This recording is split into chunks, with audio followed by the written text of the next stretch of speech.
Voltamos com o segundo bloco do Produtor Quer Saber. Hoje, o destaque é para o projeto Campo Futuro, falando das diversas cadeias produtivas. O destaque hoje é a cadeia de suínos e de aves. Nós estamos recebendo Marcos Iguna, que é pesquisador do CPEA USP Exalc, Centro de Estudos Avançados em Economia Aplicada. Marcos, no primeiro bloco, nós mostramos um pouco da radiografia desse setor, né? Agora nós vamos falar um pouquinho sobre esses painéis, né? Este ano, com os resultados dos custos de produção. Conta pra gente quantas regiões foram visitadas. Bom, o projeto Campo Futuro, ele visitou 3 estados para a cadeia de frango, né? No caso, a gente foi para Minas Gerais, Mato Grosso do Sul e aqui no Distrito Federal também tivemos um painel. E para a cadeia de suínos, a gente visitou também Minas Gerais, Mato Grosso do Sul e Rio Grande do Sul. Algumas regiões no final de 2015 e outras agora começo de 2016, né? Inclusive, Uberlândia e Minas Gerais, fomos para as 2 cadeias fazer um painel lá. Foi a primeira vez que a gente revisitou uma região, então deu para pegar um pouco das diferenças aí de 2014, quando começou o projeto, para agora. Foi bem interessante o resultado. No caso da avicultura, a gente pode perceber que a região ali do Mato Grosso do Sul, muito forte a integração, né? Ela veio ali no centro-oeste despontando com os frigoríficos ali naquela região, né? Também por ser uma região muito forte com grãos, né? Centro-oeste de maneira geral, mas Mato Grosso do Sul especificamente. Então é uma região onde o abate é um grande... É o grande objetivo aí, vamos dizer, da integração daqui para frente, menina dos olhos aí da indústria, né?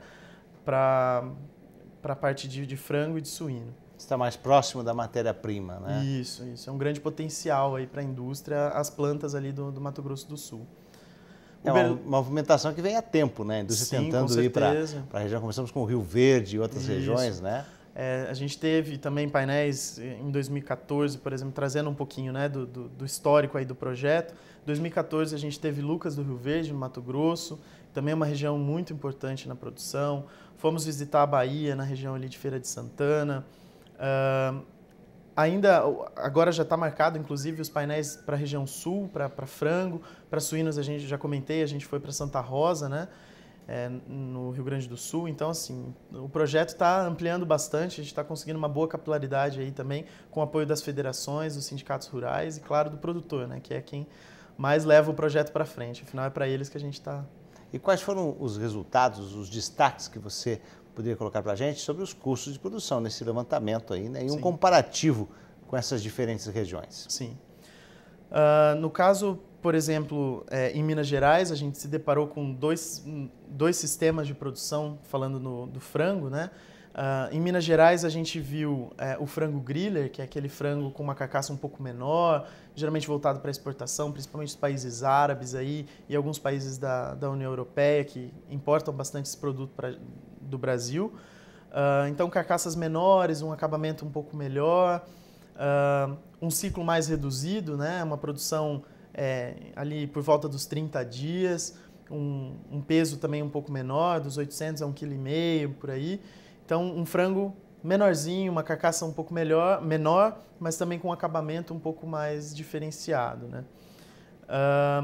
Nas outras regiões, a gente só viu esse tipo de produção em Carapó, no Mato Grosso do Sul, que ele também é uma produção voltada para o frango griller, né? Esse frango de exportação, também seguindo esses padrões, né? A carcaça um pouco menor e tudo mais. Já na região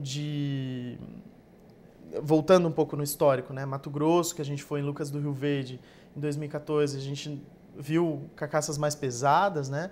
Animais um pouco mais pesados, com um ciclo um pouco mais longo, 40 e poucos dias, 42, 45 dias. E para as regiões que a gente viu, por exemplo, o Distrito Federal, a gente já viu também um animal um pouco mais leve, encontramos um animal um pouco mais leve.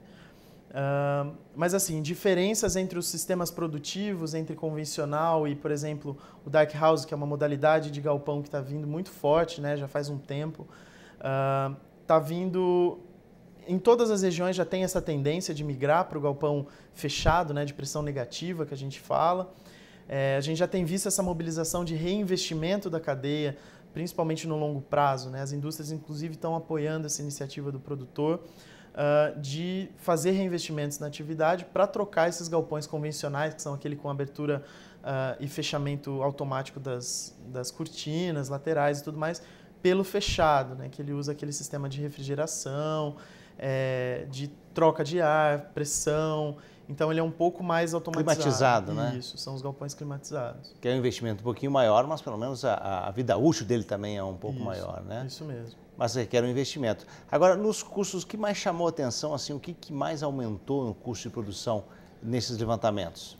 Dos levantamentos que o CPEA faz, que a gente tem visto dentro do Campo Futuro, basicamente a interferência sobre o custo do produtor.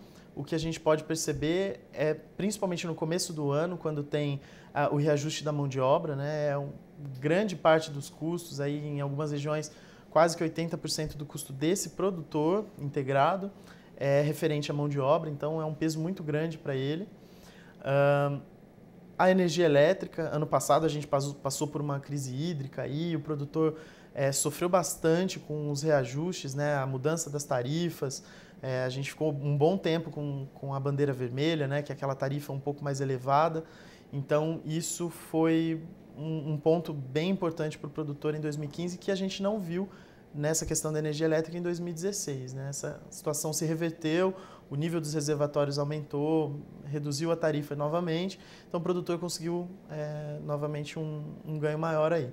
Esses são os dois principais custos, vamos dizer assim, depois dos administrativos. Né? Quando a gente inclui em custos administrativos, né, que entra no custo operacional efetivo que a gente fala, o financiamento. Então, as parcelas do financiamento são aí o grande componente de custo operacional do produtor. Né? Então, a gente viu que nessas regiões, principalmente, o peso de uma parcela do financiamento é muito grande. Agora vamos falar um pouquinho do milho, né? Que o milho foi um complicador para todo o setor. Eu sei que ele entra mais na tabela da agroindústria, né? O peso da ração, mas o milho, ele realmente embolou o meio de campo de todo mundo aí dessa cadeia e foi a grande discussão do ano, né? Principalmente com as perdas na segunda safra de milho. Qual é a avaliação que o CPEA faz? Analisando aí o meio do ano passado para cá, o que aconteceu com o milho, né? Os altos patamares de preços do milho, ultrapassando aí a casa dos R$40 a saca, que era o que a gente vinha trabalhando há um certo tempo, né? Superou preços históricos que a gente viu, né? E isso atrapalhou, como você mesmo disse, indústria, produtor, outros tipos de produtos, né? Acho que o milho, como grande componente aí dos custos de produção, atrapalhou todo mundo, parou o trânsito. E o que a gente viu para a suinocultura, por exemplo, ele atrapalhou um pouco a questão da retenção das matrizes, né, de suíno. Então, a gente percebeu um movimento forte de abate de matrizes, principalmente no final do ano, e se intensificou agora. Então, a gente viu que o preço do milho dificultou a retenção das matrizes, né? O pessoal precisou abater matrizes para poder compensar aí financeiramente a saúde, vamos dizer, da atividade. No caso do frango, a gente percebeu também uma redução no alojamento, né? Então, as indústrias ou os produtores, os poucos produtores independentes que ainda tinham, seguraram um pouco o alojamento, então não conseguiram atingir as expectativas de alojamento. Faltou estratégia, então, do setor, principalmente por parte das agroindústrias e até os próprios produtores de milho acabaram indo para o mercado exportador, né? Sim, eu acho que de uma maneira geral o controle aí da estratégia foi um pouco desbalanceado, né? Para o produtor de milho, a questão da valorização do dólar frente ao real incentivou muito a exportação. E para a produção interna, a indústria veio com uma posição muito compradora em um momento onde a disponibilidade interna estava baixa, não tinha tanto produto disponível e os preços estavam muito altos. Né? Então... Eu agradeço a participação, Marcos Higuna, pesquisador do CPEA USP Exalc. Muito obrigado pela participação do Produtor Quer Saber. Muito obrigado.